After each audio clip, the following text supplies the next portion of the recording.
स्वागत है दोस्तों आप सभी का हमारे इस YouTube channel Asim prime news में। मैं हूं आपका आसिम और लेकर आया हूं देश दुनिया की ताज़ा तरीन और भरोसेमंद खबरें लेकर। लेकिन आपने अभी तक हमारे इस YouTube चैनल को सब्सक्राइब नहीं किए हैं तो सब्सक्राइब जरूर कर ले ताकि देश दुनिया की खबरें सबसे पहले आप तक पहुंच सके। तो आइए शुरुआत करते हैं। ईरान, इजराइल और अमेरिका जैसे देशों से निकलकर आई है बड़ी अपडेट और हमारे सहयोगी जुड़ चुके हैं रविश कुमार और स्वागत करते हैं रविश कुमार जी का आज की सबसे बड़ी खबर देने के लिए है। देखिए ये पूरी रिपोर्ट, शुरुआत कीजिए रविश जी। नमस्कार, मैं रविश कुमार। ट्रंप ने कहा है कि ईरान पर बड़ा हमला होगा और इस बार का हमला लंबे समय तक जारी रहेगा। And we're hitting them very hard, and it'll continue, and we'll see what happens. But we're knocking out all of their offensive capability. Trump के कहने का क्या मतलब है? क्या इस बार अमेरिका अपने दम पर जंग को बड़ा करेगा या सऊदी अरब से लेकर संयुक्त अरब अमीरात को भी ईरान के खिलाफ जंग में घसीट लेगा, जिसकी शुरुआत सना एयरपोर्ट पर हमले से बताई जा रही है। हम इस पर बात करेंगे वीडियो में आगे, लेकिन पहले बात होर्मुज की, जिस पर नियंत्रण की कोशिश में ट्रंप कई बार फेल हो चुके हैं। होर्मुज के रूट पर ईरान की बिछाई बारूदी सुरंगों से डरकर जब जहाजों ने गुजरना बंद किया तब ट्रंप कुछ नहीं कर पाए, ना उनकी टेक्नोलॉजी। अमेरिका इन माइंस को आज तक नहीं हटा पाया।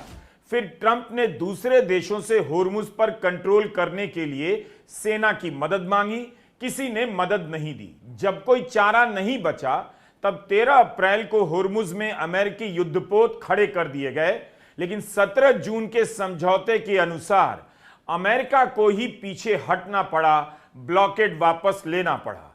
ईरान पीछे नहीं हटा, जहां था वहीं रहा।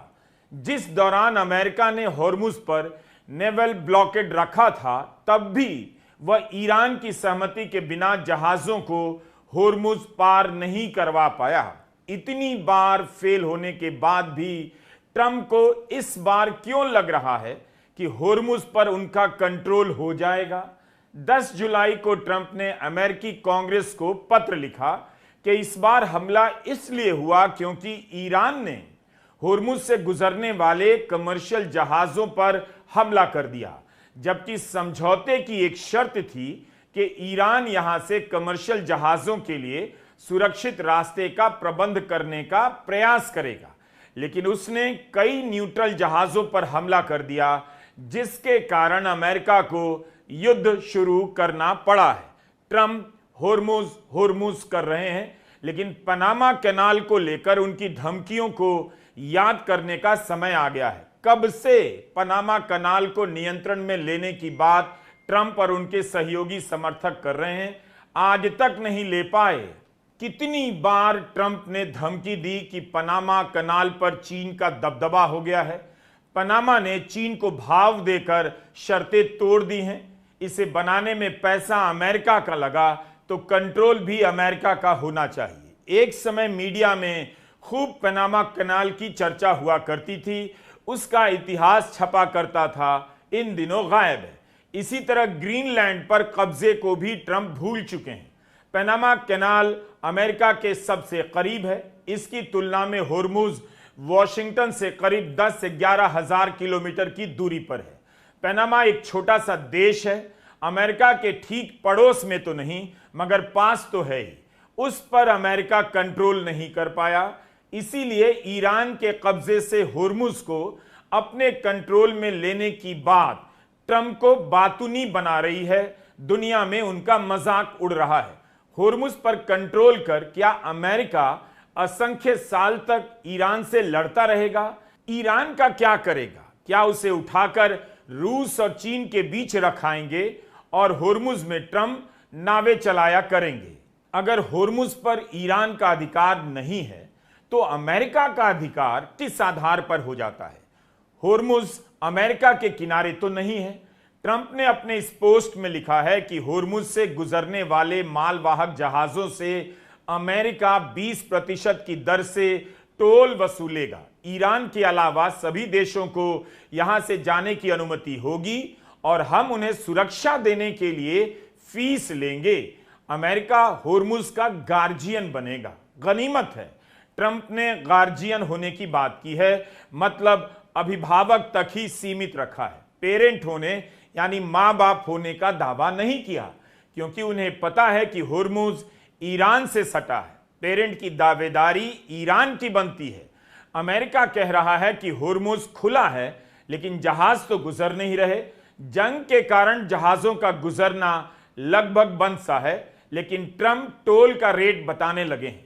ट्रंप को पता है कि ईरान होर्मुज किसी भी हाल में नहीं छोड़ेगा।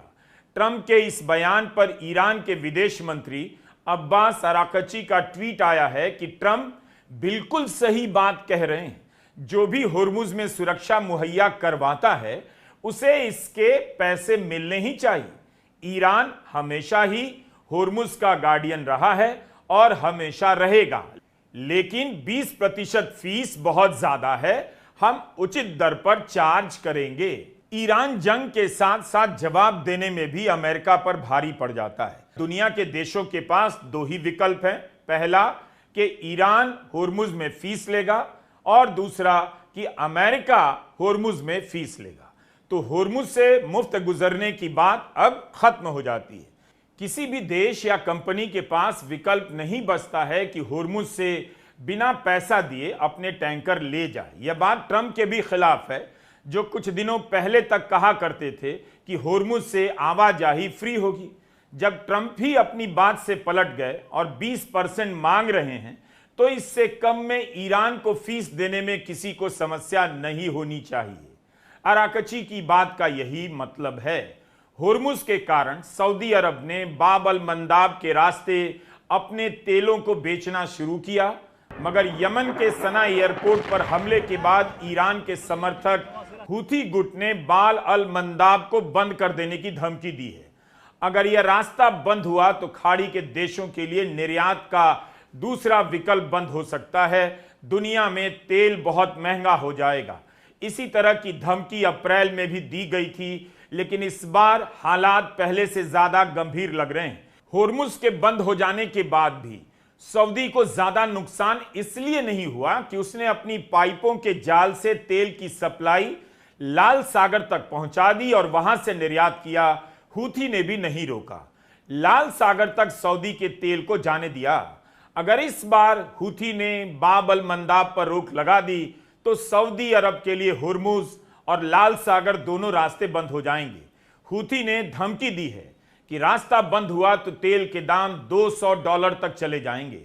अमेरिका के टैक्स पेयर के नाम खुला ट्वीट किया है कि आपका आपराधिक प्रशासन सऊदी अरब का इस्तेमाल कर इस इलाके में युद्ध करवाता है, लेकिन अंत में कीमत आपको अमेरिकन टैक्स पेयर को ही अदा करनी होगी।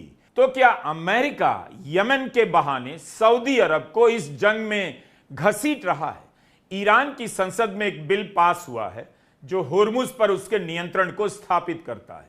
होर्मुज के विवाद ने खाड़ी के देशों का कारोबार ठप सा कर दिया। उनकी मुश्किलें दोहरी हैं, तिहरी हैं।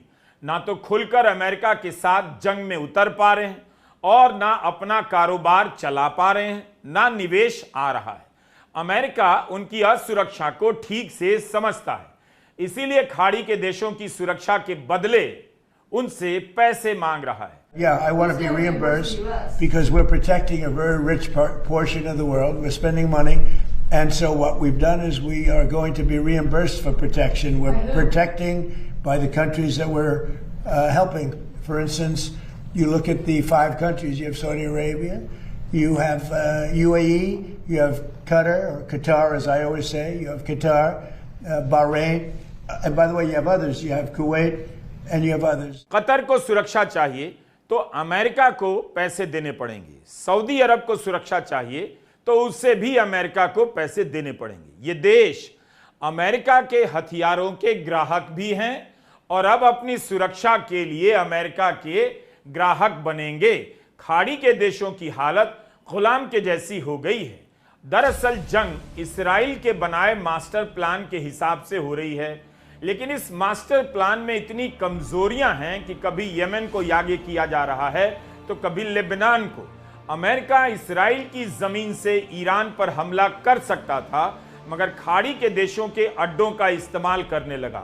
खाड़ी के देश ईरान पर हमला नहीं कर सकते, इसका फायदा उठाकर ईरान वहां अमेरिका के सैनिक अड्डों को तबाह कर रहा है। ईरान ने नेतन्याहू की लिखी स्क्रिप्ट उलट पलट कर दी है, ना अमेरिका को जीतने दे रहा है, ना खाड़ी के देशों को अपने खिलाफ हमला करने दे रहा है।